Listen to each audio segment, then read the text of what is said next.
Welcome to Fan for Racing Radio. I'm Fan for Racing Sharon, and joining me today is Sal Sagala. And this time we're reviewing the NASCAR Truck Series race at Bristol Motor Speedway.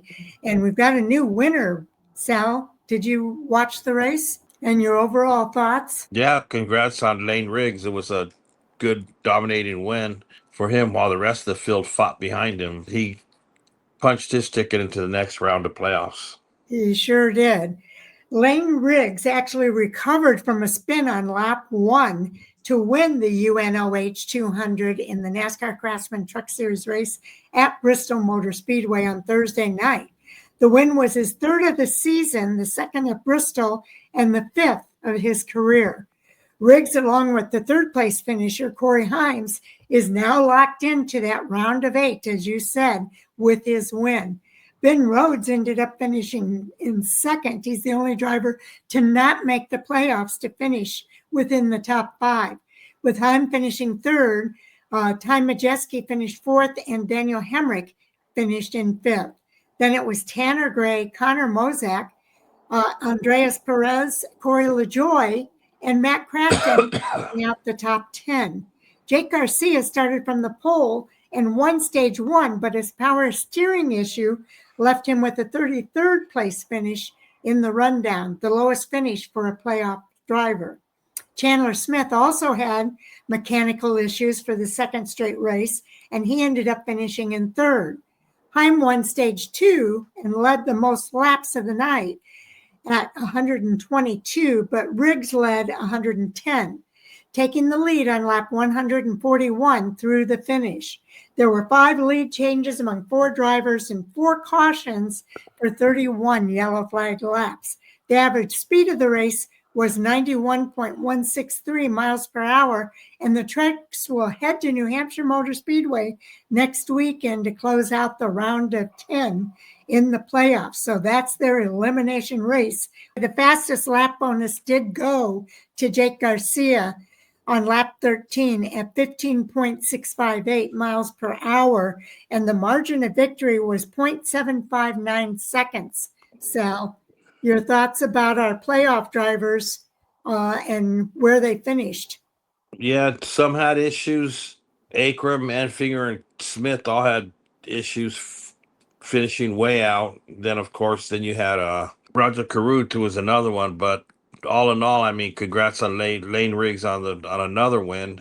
Connor Mosak, who was the highest finishing rookie with Andres Perez de Lara behind him, 7th and 8th. Matt Crafton has grabbed another top 10. As we all know, this is his last season.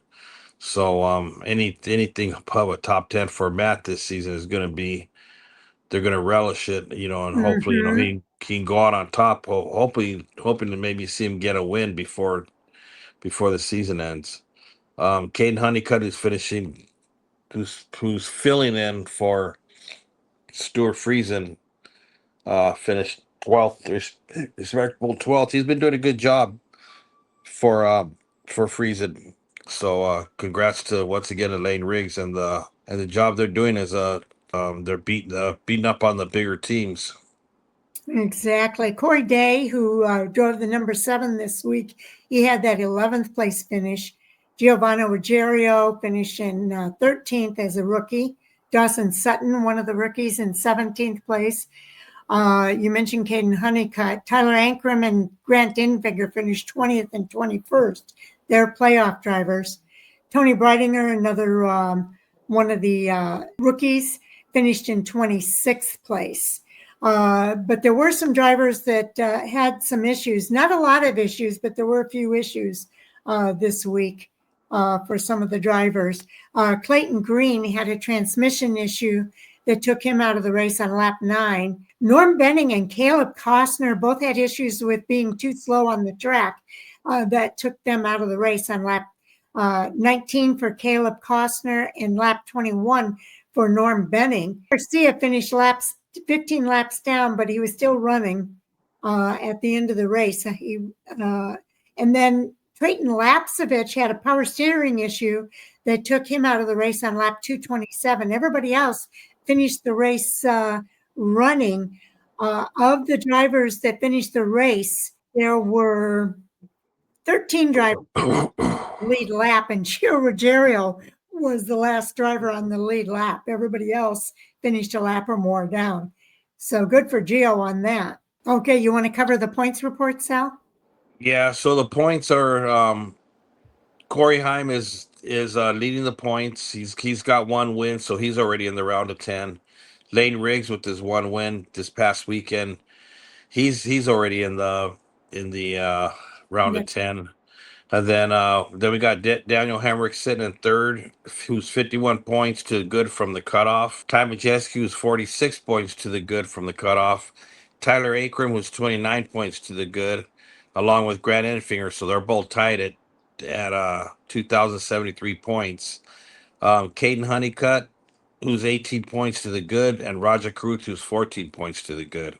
With the next cutoff, it looks like Jake Garcia and Chandler Smith are the two below the cut line. Chandler is almost in a must-win situation, being 24 points below.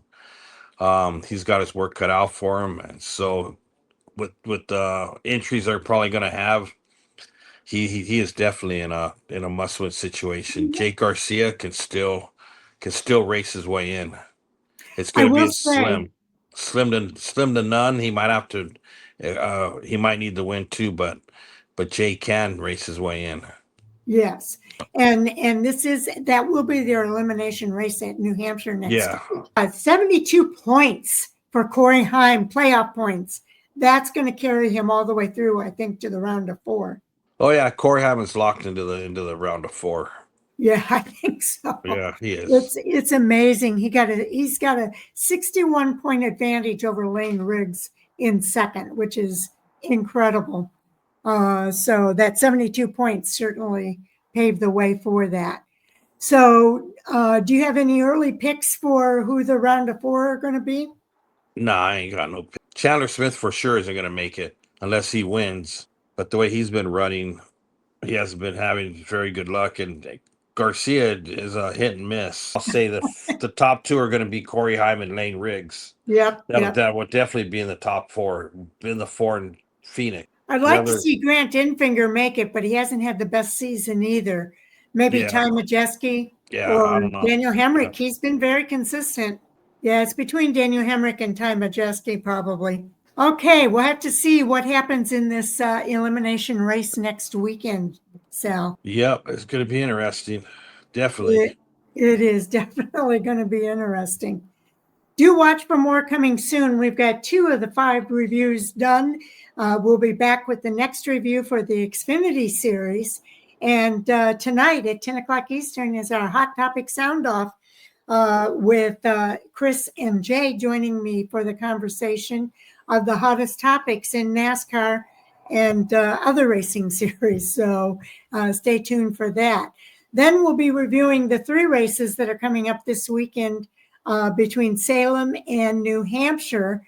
And that's going to be interesting as well. And hopefully we'll be able to get our fantasy report in this Friday. So keep an eye out for that as well. Can't leave without saying thank you, Sal. Yep. Thanks everybody for tuning in, and we'll see you in the next video. Yeah, definitely. We appreciate each and every one of you. Take care.